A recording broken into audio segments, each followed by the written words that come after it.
Closed captioning for great tastes is presented by Manitoba Pork, proudly providing Manitobans with an affordable, healthy protein.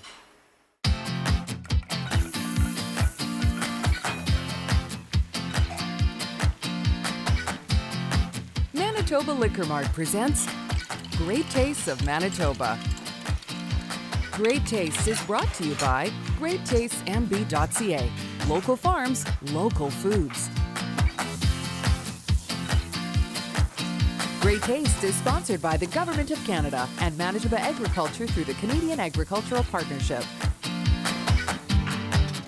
Welcome to Great Tastes of Manitoba. My name is Des Daniels, and tonight it's Dine Dash with Manitoba Pork. And what this means is that dinner is going to be fast, it's going to be simple, it's going to be easy, and that's all thanks to Susan Reese from Manitoba Pork. We also have Aaron Allblast joining us from Manitoba Liquor and Lotteries. So let's start by walking through these recipes. This is very exciting. We've got to get through all three of them. What are we doing tonight? Okay, well, like you said, quick and easy weeknight meals is what's on the menu today. They're all tasty, healthy, and economical. We're gonna start with our farmer sausage skillet supper. Tons of flavor and texture in this dish, from the smokiness of the sausage, all the wonderful vegetables and the sauce. We're then gonna move over to the grill and make some orange glazed pork satay.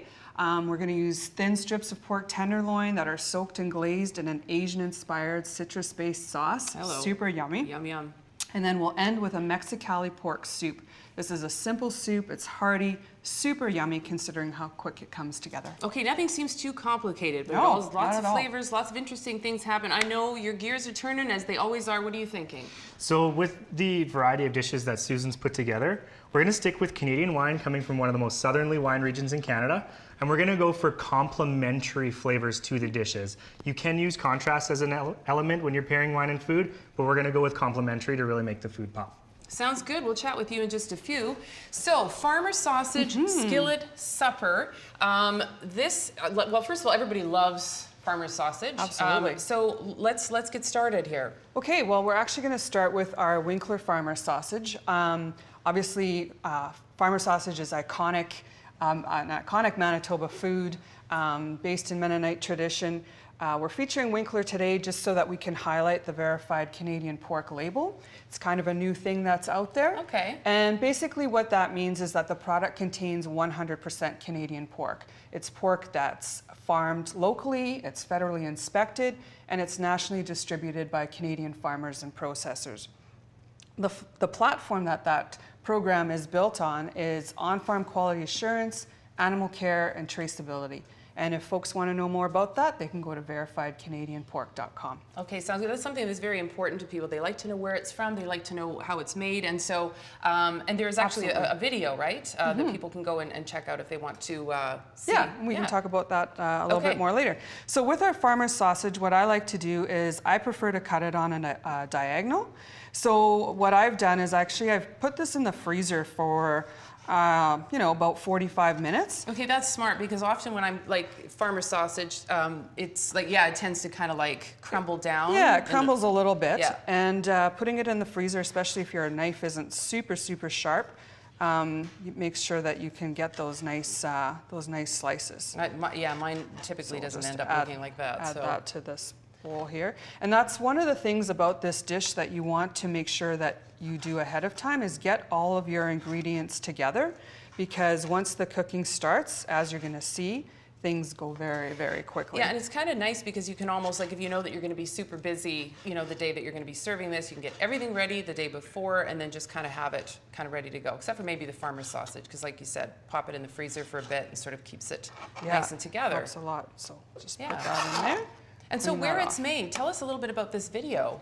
So the Where It's Made video basically features Winkler meats and takes you through the whole process of the raw product coming in and then all the way right through to packaging.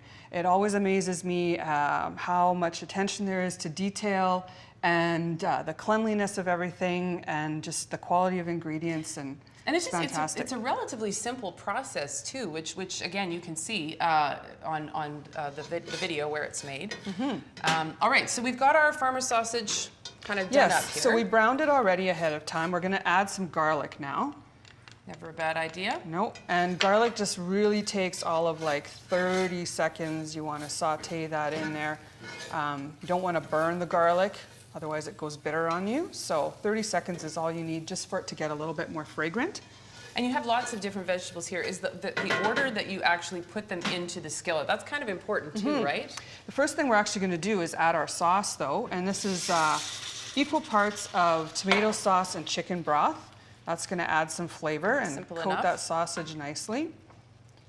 And then once that's simmered for maybe a minute or two, we're going to start adding our vegetables. We're starting with the asparagus, Okay. a little bit more fibrous than everything else. So we'll put those in. So it needs a little bit of extra time. Yeah, it is needs a what you're little bit saying. of extra time. Yeah. Key thing is though, you don't want to overcook the vegetables. Well, especially asparagus. That's Right, and we're just using the tips as well. Then we're going to put in some mushrooms and some bell peppers. Now, I like to use different colored bell peppers. Doesn't really matter which ones you use. It's totally up to you. Well, it makes the dish so much more attractive too when you have lots of colors Exactly, in there, when you have right? lots of color. And the mushrooms, I'm going to use our cremini mushrooms. They're just a little bit more earthy than your regular white mushrooms, but you can certainly use whichever you prefer. And those are just all going to go in at once. And of course, it is peak of the market bell peppers. I'm going to be adding some peak of the market onion in there right away. Do it up. Okay, and so this ultimately doesn't take terribly long to do No, once not at all of all. these things are kind of going. Yes, so ideally you'd want those vegetables just to cook down a little bit more, maybe a couple more minutes. And then at the very end, we're going to add in our onion. Okay. And then just toss it all up. So I'm looking at this and I'm thinking to myself, well, you know, could just dish that up into a bowl and eat it as is. But what are you serving with this? I would probably serve that over some rice, just Okay. to kind of round out the meal. I've tried it with white rice, I've tried it with Spanish rice. Both work amazing, and just a super easy, quick cooking dish. It's a super beautiful dish. You know, I'm just going to give this a little stir, and I am going to give it a try. But that's it. There we have it, our farmer sausage skillet supper. When we come back, something that sounds kind of fancy, orange glazed pork satay. Don't go anywhere. We'll be right back. You're on Great Taste of Manitoba. I'm going to give this a go. Is it okay? Yep. You're watching Great Tastes of Manitoba, brought to you in part by the Government of Canada and Manitoba Agriculture through the Canadian Agricultural Partnership.